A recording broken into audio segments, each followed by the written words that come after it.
your different areas of service. Good morning, good afternoon. God is good.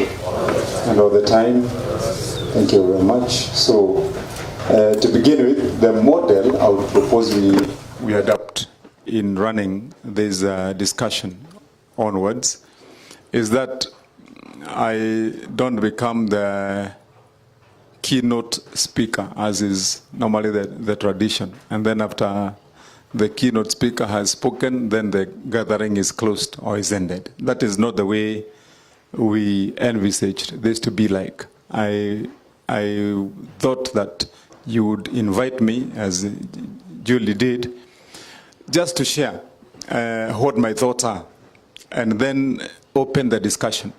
That is why I was happier with the earlier invitation at 9 a.m. But I kept waiting to be told that you are ready. And even at the time when I've come in, I've had to force my way to come.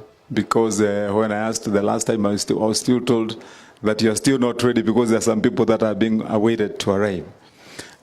So once we've said the few things that we need to say together, then I let you now have the discussion among yourselves so that it will be productive. Secondly, I also want us to agree that this is really not, it's not an examination of either character, trait, how you've been doing things, judgment, or an assessment of good and bad. It should be a start together so that we can embrace this new concept, encourage this team that's being run and led by CEO Julie and the entire of the team, and then it becomes a part of how we do things. I don't know how many of you sitting here have ever heard about a lady called Marie Kondo. Hands up. Anybody who's heard about a young lady, not lady, you're very young now, called Marie Kondo? None of you? None has heard about Marie Kondo. You just check on YouTube sometimes when you once you are done. There's a lady, rather that lady called Marie Kondo is a woman of Japanese descent. Lived in Japan for quite a while. Then after that, migrated to the United States after the simple things that she started doing in her life blew up into something world-moving. And she thought now, oh my goodness, I thought this was just for myself and for getting myself to be neat and organized. It's become a world phenomena. So let me go to where the marketplace is. And now she's a household name in millions and millions of homes. She runs a show in most of the international media. If you, like I've said, if you look in look up in your net, you'll find her. She has written a book, and she started in her bedroom, and then on to her sitting room. And what she did was, she felt drizzled. She felt fatigued most of the time when she got into her house from the little chores that she was doing, you know, and she would be unhappy, very unhappy in her house. So she started to wonder. Then, you know, when I go to a hotel and I'm booked into a hotel, I feel relaxed, I'm happy, you know. But when I get home, I'm just all drab and, you know, and I just want to get out. So she asked herself, what is it? What is it that I need to do to, you know, what's the effect? What's causing this effect? Then she started to realize slowly that it's the way she felt when she was out there because of how the arrangement, the organization of the simple things that were in the places that she was accommodated was affecting her.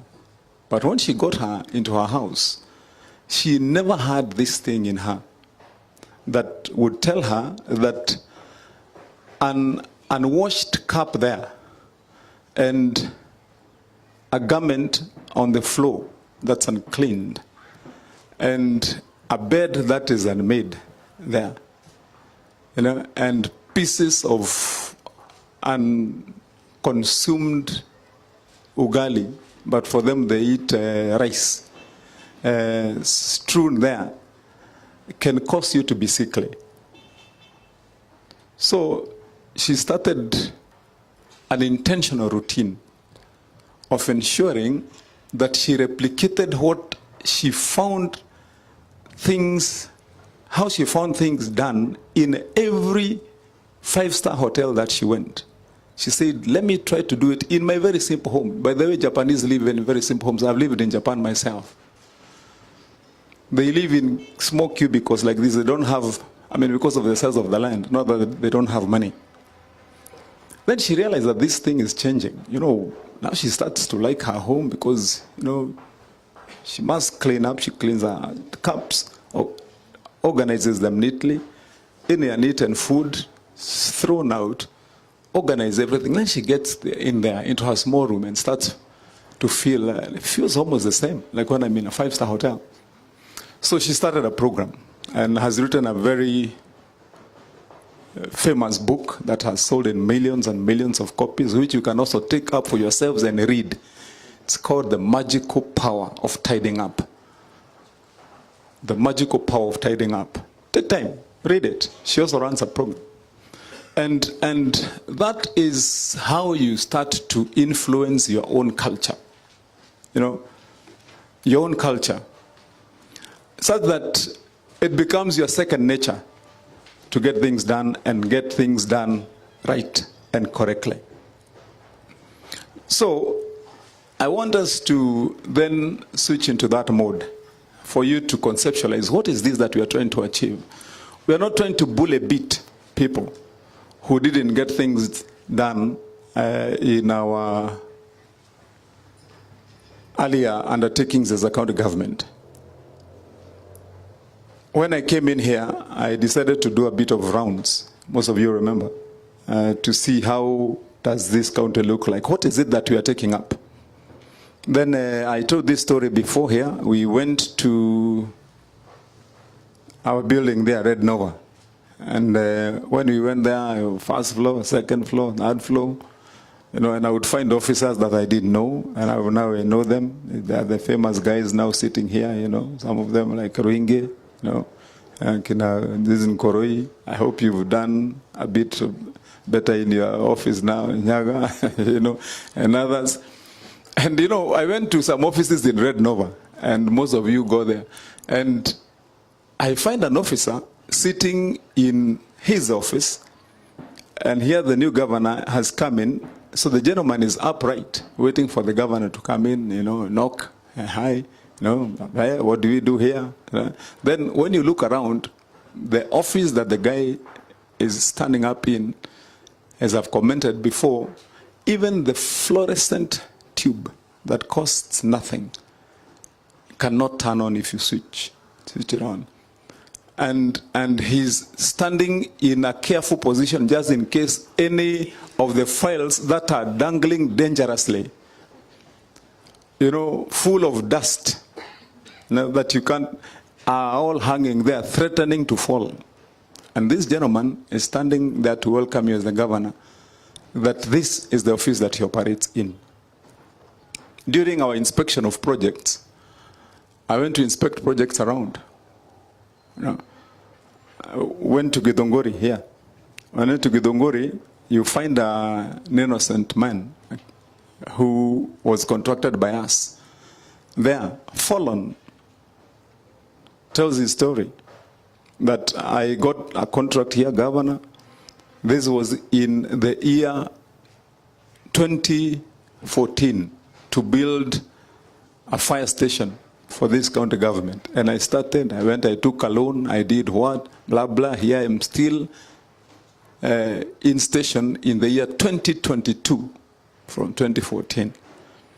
and I got a contract worth 5 million to build a station. It has now costed me in excess of 10 million.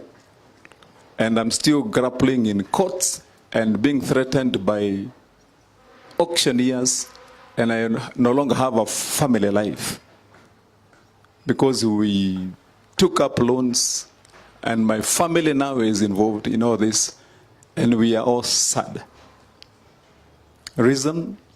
Because that man, in faith and trust, went and got head on and engaged and held hands with an entity that has also not made its decisions as to the kind of culture and the way of doing things that they want to promote. And so that story is repeated all over the entire of the county, from ward to ward, from village to village. The sad thing is that it comes now even just right into our own fabric. You know, and I would want to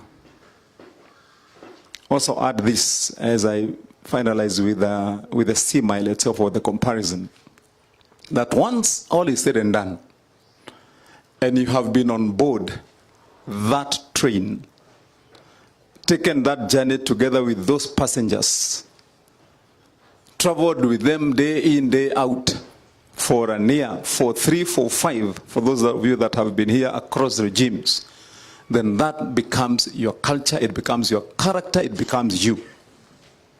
And so for every fallen object in your way, for every trumped up life that you've passed by, you don't even notice anymore. You don't even notice anymore. It becomes who you are. And that is why when we discussed this morning, this afternoon, I want you to understand what is this drive about. That's why I emphasized. This is not about kicking people's butts, that you did this, you did that, why the hell, no. It's about getting ourselves to be the people we are supposed to be when we are serving in an institution like this. And so I told Julie when she came in, why don't we have this conversation?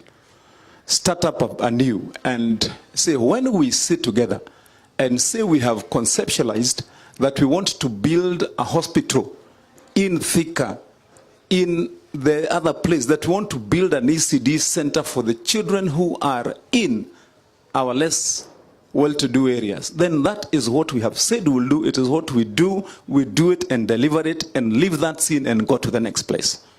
That's what it's all about. And then we can eventually become a culture in ourselves and a system that delivers on our own word. I'll tell you this, my friends. There is no other bigger achievement in life, as it is said by those that care about self-development, than the conquest of self, yourself. And the biggest achievement human beings make when you want to start moving forward is following your own commands. Not my commands, your own commands. That when you say that I am rising up to go and move that pin from there and put it in the next spot, that is what you do. You pick it and put it where, because that's what you said you will do. And this is what SDU thing is all about.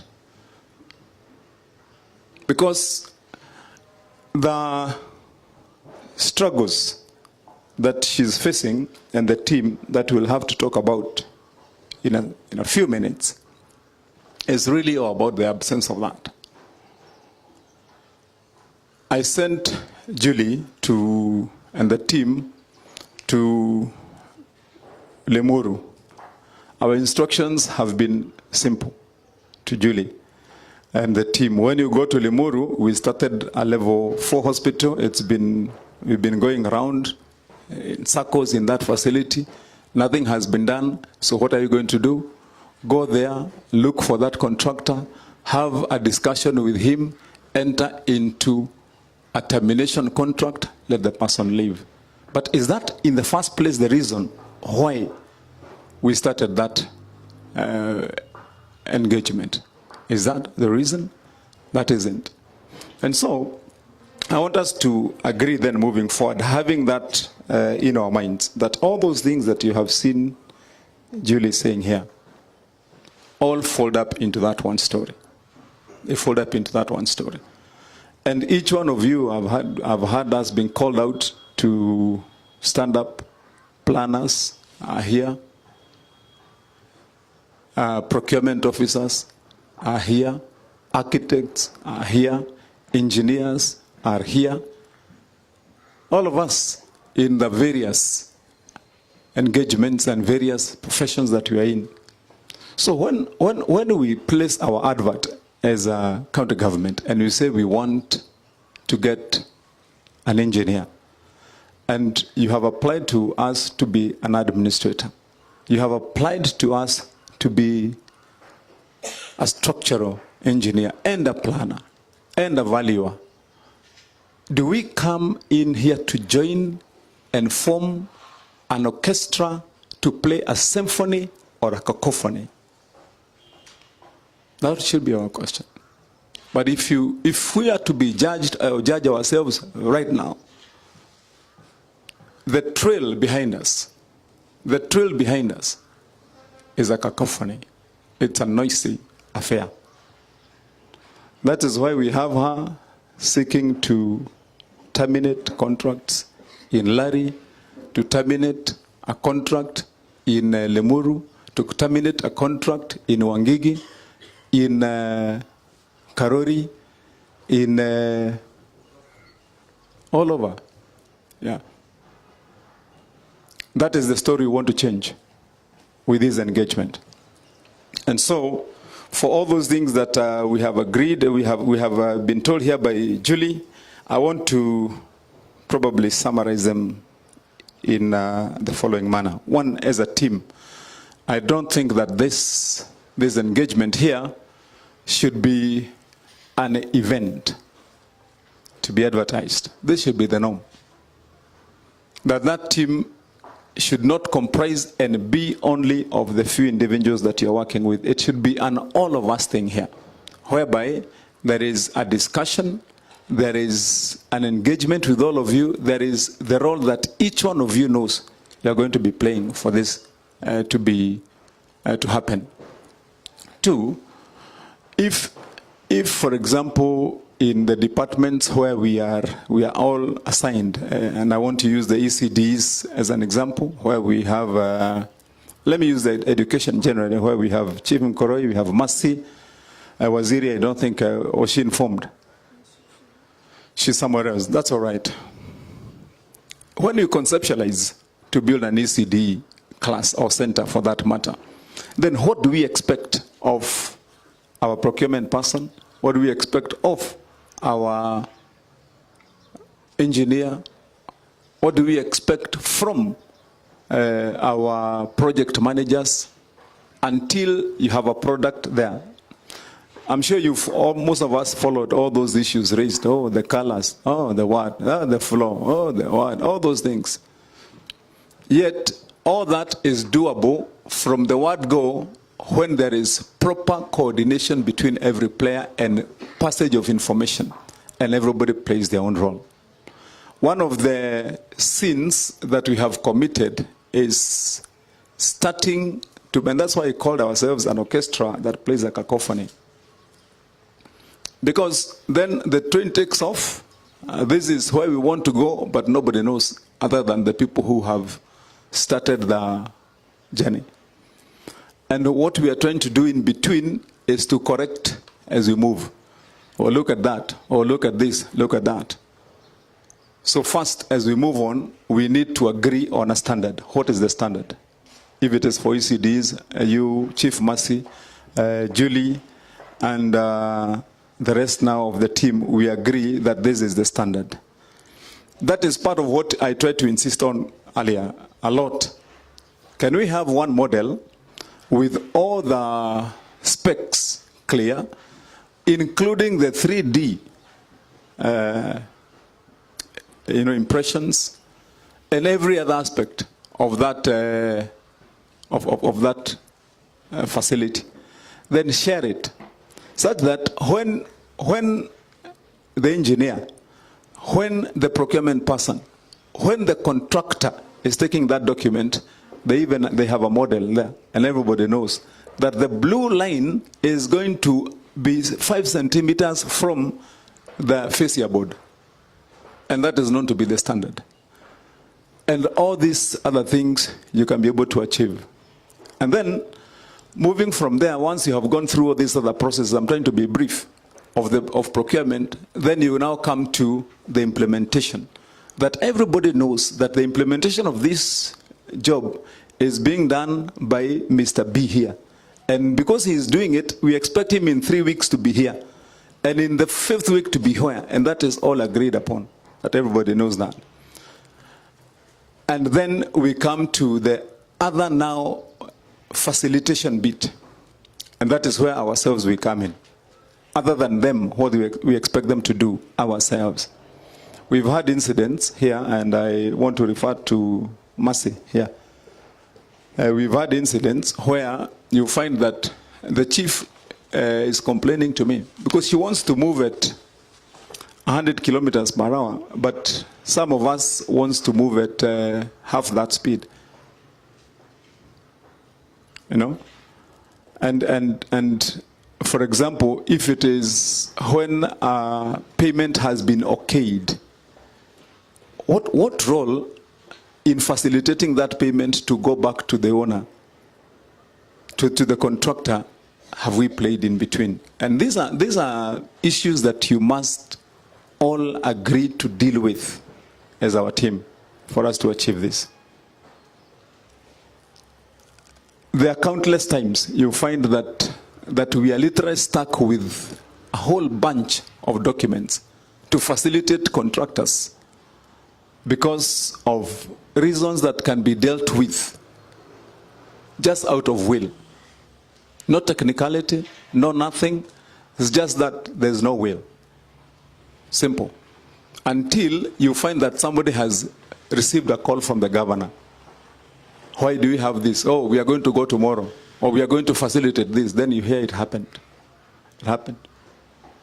This, ladies and gentlemen, is something that you must deal with in your offices, yourselves. Yourselves. And I don't know how you want to address this as far as you are concerned, but you must address it. You must find ways to address it in your offices, because it is one of the issues that is a huge problem. It's a huge problem. And I want us to have this conversation frankly, because I've come across many incidents where our people are complaining because there is intentional delay, calculated delay that is intended to yield certain results. Because the longer somebody has hovered around your office, the longer documents have hung around some of our offices, then the more likely that the person doing the job, the contractor, is stressed and compromised to a point where he must then speak. And you know what speak means? You know? And speak the way we want. And that is how then you get things starting to get done. And that has to be addressed by yourselves. It has to be. So that we can get things done. And I don't know about you. I'll tell you about me. Even if I was anywhere in any of your shoes or anyone's shoes, and I'm the person to make that happen, I would rather have it happen, and then even if you are going to come, and I wanted you to give me 1,000 bob or 2,000 bob, I would rather have it done for you and you give me that 1,000 job because I've done it well. Not the opposite. Not the opposite. And even for you that are Christians, I don't know how many that are here, but I believe that many are. Even in the law of the Bible, that is the way it is. God does not ask you for tithe when he has not blessed you first. He tells you it is 10% of what I gave you. Or what does he say? Yes, he doesn't say go and bring 10%, then I give you my blessings. He says, I blessed you, then you give me 10% of what I gave you, isn't it? Yes.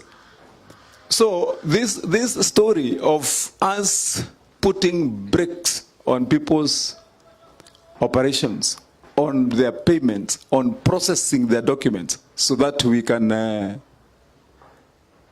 be greased to have things done. That we must have a straight-faced conversation, because that's what happens in our institutions. Then lastly, Julie, so that we can all agree together, is our system of documentation. And I would have been happy if people like Phyllis were here, because Phyllis is also a critical player in this, because if you don't involve them at that level, then that means that this whole team also, although they are procurement officers, that they will not have, this whole thing will not have been meaningful. Yeah. So that we ensure that in the entire of that process that we are addressing, those that matter at the top also are converted into what we are saying. So I believe that after this, invite Phyllis to come and sit here with you and ensure that there is a brief that has been given to Waziri of Finance to get to understand. Then probably just two last issues that I want you to consider in the discussion that you'll be having, and that is the question of absolute standardization. For any model, Wero, this is your beat now, and your team there of engineers and others. Standardization of, if we say it's a market, and most of you probably, once things have been done, we are going to claim credit for it with you and the other teams. Most of the people don't know that actually today, those markets that you're seeing being launched in the entire country right now, that are being launched everywhere, those markets are being launched from the model that we did ourselves and have standardized with an engagement with TVET with this gentleman. That is what now is being launched in the whole country. Because we said we are going to have a model for the markets. We got our model, I sent it to the president, we said we want to start our business because everybody else is dragging and we want to have our markets built. So he said, okay, fine, that's model. Go engage the Kenya School of TVET. And once you've engaged them, then see if you can come up with a model that we can have that is uniform, also that speaks to the costs that we want. And that's exactly what we did, this gentleman. And we've been sitting there when you see us arriving there at 5 in the morning. So within no time we had a model, it was agreed. Then the next thing, it is what has been advertised, and that's what the whole country is using, including even in the big markets. What they have adapted for the big markets is exactly again what we did. And in my thoughts, if we have to succeed even in the ECDs, and as you engage, if we have to succeed in all the other projects, that should be the lead. Because once you then have that standard model, everybody knows that this is the model, it's published. You don't have to go and engage everyone. These are print new documents, show me where this was, show me where this is. That's the way to go. So Julie, that's one of the things that you need to be having a discussion about. So my friend Wero, for all the good things, for the bad things anyone may have said about you in the past, at least, you know, at least, you know, we have one good thing that we can speak of that will last for a long, long time when we see those markets and when you see them as we pass around. Then let me also talk about supervision. Because, again, we give our people jobs, but we are reluctant to go and supervise on time and in time, Julie.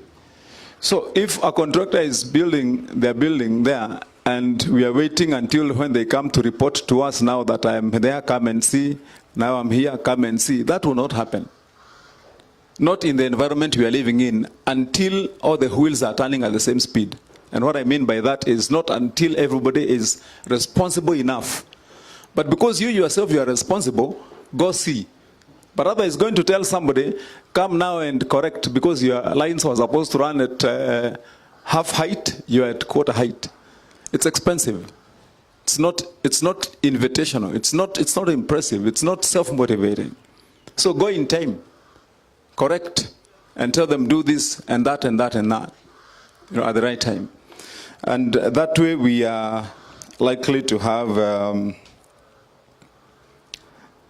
the product that we want at the right time. And I think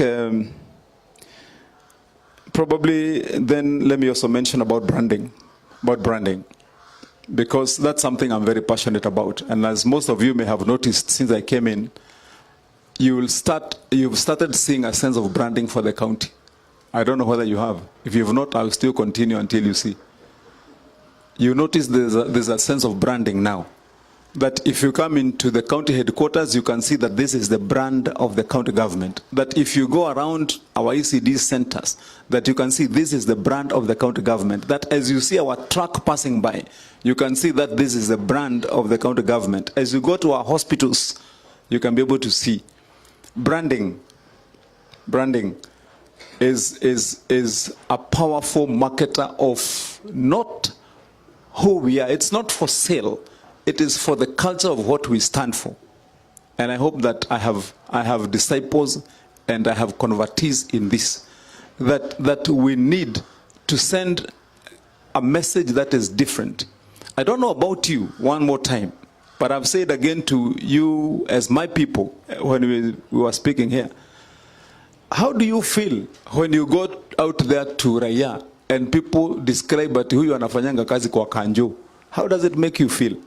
When you know that you are now serving a responsible government that has changed, that with all your training, all your accolades, all your decorations, that you are still associated with that negative connotation in the word ati wewe ni mtu wa kanjo. Because mtu wa kanjo, wakati unaitwa ati wewe anafanyanga kwa kanjo, it is not a positive connotation, and all of you know that. Yes. Because that kanjo was known for corruption, for people who come to eat mangoes that belong to other women on the road because they're hungry and they don't want to pay for them. That is how kanjo was known. So when you are called that wewe ni mtu wa kanjo sahizi, nobody is seeing you for who you are. And so when we are branding because we are also standing for a different culture and different people. So I think also Julie and the team again, I'm referring to you in person because you're the one who presented and you spearheading this. Again, on this branding, let us ensure that for every aspect of our engagement, every structure that we put up, every vehicles that we buy, every flag that we fly, that we've branded, and branded properly and uniformly. Maybe for those of you that have looked around and asked yourself questions, why on earth would Coca-Cola spend a quarter of its entire profits on a simple thing called having that red color staying in that same hue without adding even one dot to make it darker into maroon? They spend $250,000 of their entire profits in millions of dollars to make sure that that red remains the way it is. And that shape of C is the same shape for 20 years, 30 years, 100 years. That doesn't change because you must know Coke the way it is. It's branding. It's the power of branding. So that's precisely what I'm saying, that once we have said that this is the brand, that is our culture, as Coke tastes as Coke, we must also taste as Kiambu County, the way it is with our new mindset. And that's why I insist again that we need to look at branding. I've spoken about involvement of our technical people, and I think I don't want to add anything much beyond that, but just to ask the team, then that conceptualize, have your conversation. Let's have one seamless team that is working towards that vision, as I have tried to put it across, and I'm sure as you've discussed with Julie and her team. And I want to emphasize as I close that it is not about how fast we are building the units that we are building. It's not how fast a market is coming up. It is about the culture. It is about who we are. It is about what we stand for. It is about salvation and conversion that has come into our minds now and our hearts, that we have to be known differently and act differently and be different people and deliver service to our people that they will be happy and proud of. And that when we meet with you there in the street, after I've served my years as governor, that we can look at each other and know that we left a trail, that we left footprints for the time when we were here and did things differently. And that's what change is about. That's what achievement is about, ladies and gentlemen. And like I've said, as I leave this discussion, you know, we are never two people inside ourselves. You can have different mentalities. You can have conflicting thoughts. You can have different emotional reactions. But you is you. You is you.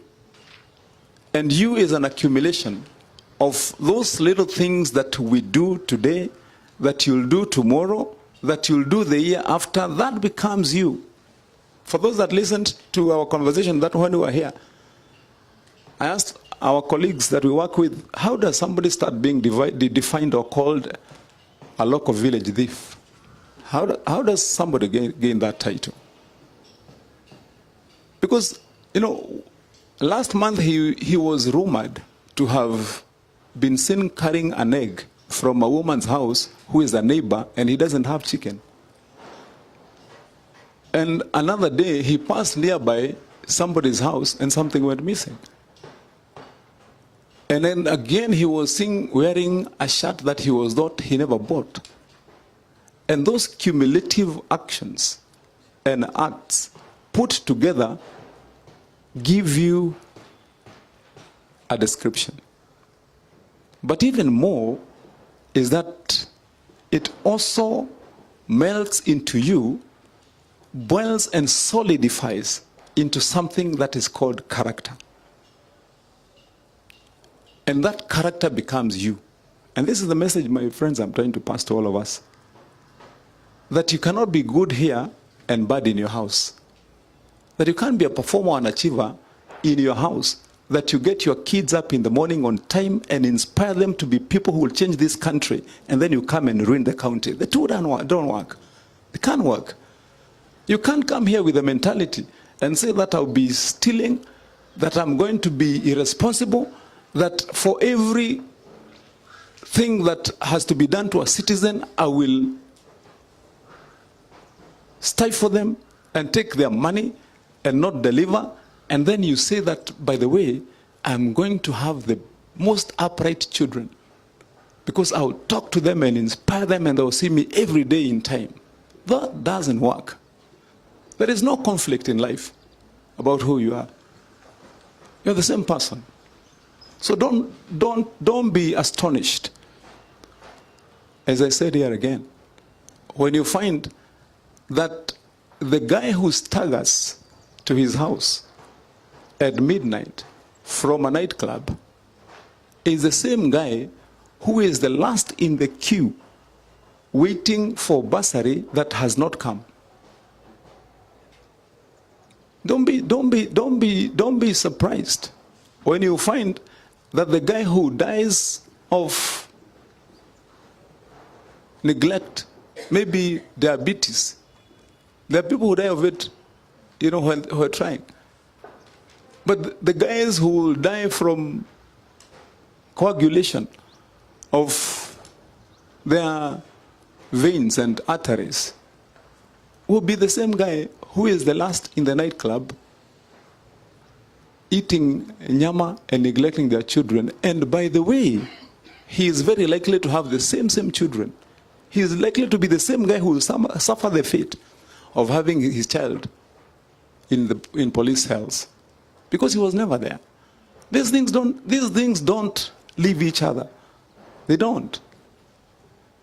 They don't. You can't go hang around and eat and don't go home and neglect your wife and neglect your children and become an obese character who eats, and funguas lock in the morning with matumbo and mutura, and then you expect that you be saying that your kids were number one in school. They will read from you. They will read from you. So this is what I'm saying. Even for us as servants of the people, the things we do here would travel with us to our homes. That's why I do everything I would within my power to try and pass this message to you, so that small change of character in who we are can mean the whole world in our service delivery. Because we'll be good people inside, and you don't need to be told by anybody to be. So as you have the conversation, my friends, let's have the conversation agreeing together that what we want to do is deliver service to our people the way it's supposed to be. Our projects are going to be on time. Julie, have this team and ensure that at the end of the day, after all is said and done, if we have situations where you have to make a decision, then you make a firm decision. That if it is taking away then a contract from somebody who's not performed, a role from somebody who is not agreed to play along, a responsibility from somebody who has refused to be responsible, then that you're going to do it without flinching. Because then again, it's part of what is called for you to be able to lead.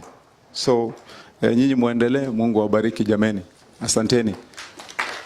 Na natarajia kwamba sasa hii mambo nyinyi mtaendelea mzungumze, tupate njia ya kuendelea naye, na mkue watu wamekubali tafadhali ya kwamba hii kazi yetu ifanyike sasa kwa vile tunataka ifanyike kwa roho. Tuko pamoja? Tunaelewana jameni? Are we together, my friends? Yes. Tuelewaneni tafadhali. Tufanye hii na mkubali hii miaka yetu 5 yenye Mungu ametupatia iwe ni ya kufanya tofauti kwa hii Kiambu. Hiyo ingine 5 tukipata itakuwa ni bakshishi ya Mwenyezi Mungu. Yangu mimi na focus hii 5 hii niko naye kwa mkono. Na hii ndio mimi nataka kufanyia kazi kabisa. Na nataka tufanye kazi tukiwa na nyinyi, tukiwa tunajua ya kwamba hii yenye tumepatiwa na Mungu lazima tuhakikishe tumedeliver kitu. Nimesema tutaenda kuomba hiyo ingine 5 pamoja na nyinyi. Na natarajia ya kwamba tutasaidiana kwa hii kazi. Ama namna gani jameni? Asanteni. Mungu awabariki. Asante.